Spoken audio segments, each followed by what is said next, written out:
Yeah, so we ready to begin? Sorry for the That's on delay you. That's getting on set you. up there. So what about Hampton Roads Regional Jail attracted you to the job? And I asked that question because you're coming into a jail, as I'm sure you are well aware, that has a pending $60 million lawsuit that has had a tumultuous year and a half with two specific, more high-profile deaths. So what about this jail attracted you to the job? Well, I answer to it this way. Jails in general are chaotic at times and we have issues. However, what attracted me to the job was I felt as though I could make a difference. I can come in and look at the operation and hopefully tweak it to where it can run a lot more efficient and effectively. So you saw, did you see a jail that needs a lot of help? I won't say I don't know how much help it needs, but I saw something that I could possibly put my own spin on it to make sure that we can operate better. And I know that's a process that's been, over the last few months also been sort of under review with the two interim superintendents trying to change and implement new best practices. Will some of those stay, or will a lot of it change to what, in your experience, has been, a better best practice, if you will? I review everything, and what needs to be changed will be changed. I think the past two interim superintendents have done a wonderful job of changing the culture and making things and making changes, and I'm going to continue that. And is there anything specific? I know it's your first day on the job, but do you have a plan for a first 100 days or anything like that, or specific, one issue you want to spearhead that's going to be the focus? Well, my first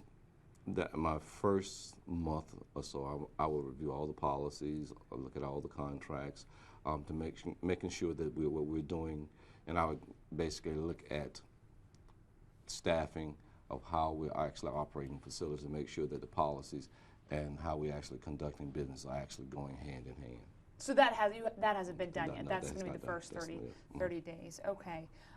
Now, as you, I'm sure, are well aware, this jail has a high population of inmates with mental health issues, that the city jails send their sickest and patients that have the highest cost for care to this jail. Is that something that you think will continue? Is that something you think this jail services? Well, as a jail, you really have no control over who sends you who. Even if we were not a regional jail and other jails were feeding us, we still would have to take whoever the police arrested or the deputy sheriff's arrested, and we had no experience or no background or anything about them, whether they had any psychological problems or mental health problems or medical problems. So it's still the same situation, but we just have to make sure that we're diligent in making sure we get all the information we can from the detainee as soon as he's incarcerated here. Well, I guess what I'm asking is the 5 city jails that transfer inmates here, transfer their, for lack of a better term, most expensive or most critically ill or most mental health issues, they transfer those inmates here because when I asked the sheriffs there, they said the jail has a better budget to care for those inmates. Is that something that you think will continue? Yes, I think it will continue because I have no control over who they send us. So that's not the way the regional jail is set up. They send their inmates here, so I have no control over who they send. However, we can go back and look and make sure that medical is staffed properly and make sure we have the proper people on duty to handle those situations as they come up. And medical, I think, has been in the news the most, where obviously, the death of JaMichael Mitchell, which I'm sure you're well versed on. Then, when Sheriff McCabe took over, he tried to revamp some of that medical. Now Sheriff McCabe is under the microscope for his relationship with some leaders of the medical company. So, what can you say about the medical staff at this jail and the way that inmates are being treated? I don't know anything about the past, okay? But what I can tell you is that we're paying for medical services. I want to make sure that medical provide the service that we are actually paying them to do. And I want to make sure that all the inmates are being treated. There is a level of care that I expect and that we must maintain. I want to make sure that that's done every day. And in South Carolina in 2013, I don't want to say your jail had a similar incident, but your jail also had an issue with an inmate that made headlines. I mean, do you take from that learning leadership and learning experiences that you'll now apply here, do you think? Not only from that experience, anytime there's something, I call it an anomaly, that something happens, I make note of and find out what happened, so we try not to repeat it again, not just from that incident, any incident. Okay. And is there anything, you know, in your interview process coming here, is there anything that sticks out in your mind as, you know, this is what I need to focus my attention on, or this, I already know this is going to need to change? Well, I think the board made it clear that, you know, there were some issues here, and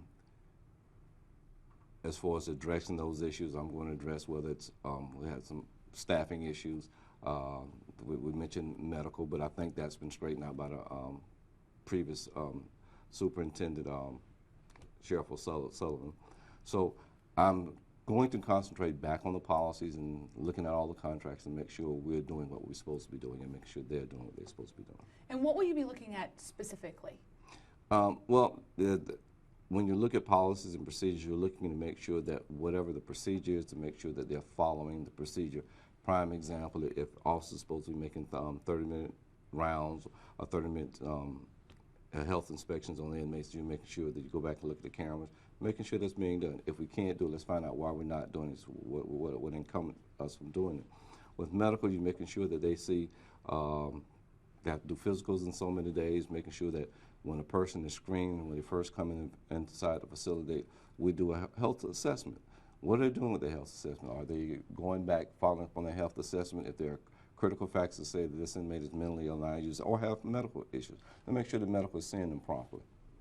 Now, you know, I know you said you can't really comment on the past. Obviously, you are inheriting some of the things that are going on with this jail. You're inheriting an open Department of Justice investigation. You're inheriting a state police investigation that's currently in the hands of what we call the Commonwealth's attorney. Mm-hmm.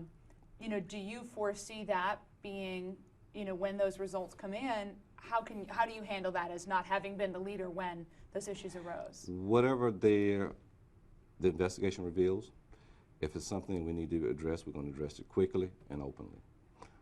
If what they find is what they find, we're trying to go forward. We're going to learn from the past, but we're going to look at what the investigation revealed, what shortcomings we had, and see how we can correct with best practices. I know it's hard because it's your very first day, so there's not a whole lot of, you know, of background that we can go into. It wasn't your jail when, you know, when some of these issues arose. Aaron, is there anything that popped into your head while we're talking? I'm trying to think of something. Oh, you mentioned the staffing. That's something that's going to be reviewed. What do you mean by that? Is right now staffing low? Well, with staffing, I'm going to look at the number, making sure that we have the proper amount of officers on duty, or the officers in the right place.